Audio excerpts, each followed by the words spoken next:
woman carries a child for 3 years and gives birth to yin and yang twins. The sister was born with a scar on her face. The sister was an invisible black shadow.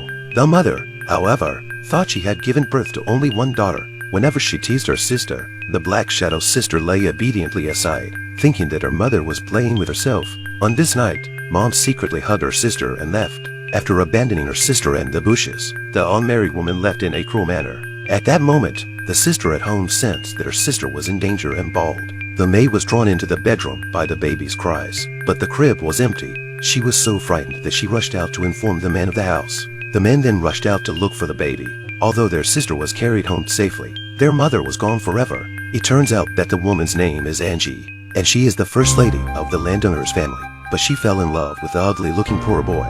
When her father discovers their affair, he imprisons Angie at home and forbids her to have any further contact with Tom. However, Angie becomes pregnant by accident. In order to save the face of the family, the father married Angie to Jack, who is not as rich as Angie, but has been secretly in love with Angie since childhood. Jack has been secretly in love with Angie since he was a child. He even treated the child as his own after Angie gave birth. He believes that one day he will impress Angie with his sincerity. However, Angie only wanted to meet Tom and eventually left her child behind. After Tom finds the child, he is heartbroken and decides to raise his daughter on his own. 8 years have passed, and her sister Lucy is living a life worse than that of a dog or a pig. Grandma often beat and humiliated her unrelated granddaughter. Her younger sister, Lisa, took it all in stride and could only tell jokes to make her happy when no one was around. But the grandmother hid in the doorway and watched Lucy giggling at there, shivering with fear. Then she gave Lucy another round of insults. Lisa couldn't stand it any longer and pushed her down the stairs with Lucy on her back. But the grandmother's injuries were so severe that she died.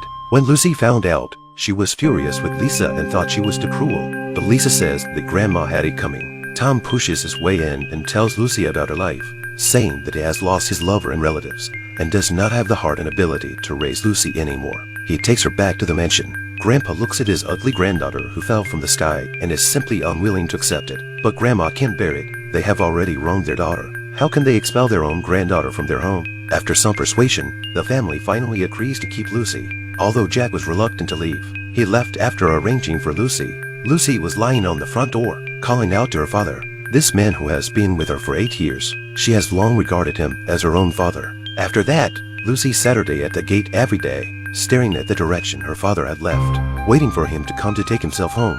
Lisa, however, persuaded her sister to stay in the mansion.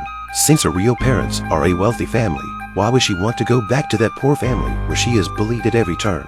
Lucy couldn't get her sister to understand that feelings between people can't be measured in monetary terms. At this point, Grandma comes over and takes Lucy to the back kitchen to enjoy the food and prepares a princess room for her. At that moment, her bratty cousin comes over and snatches the toys and tries to drive Lucy away.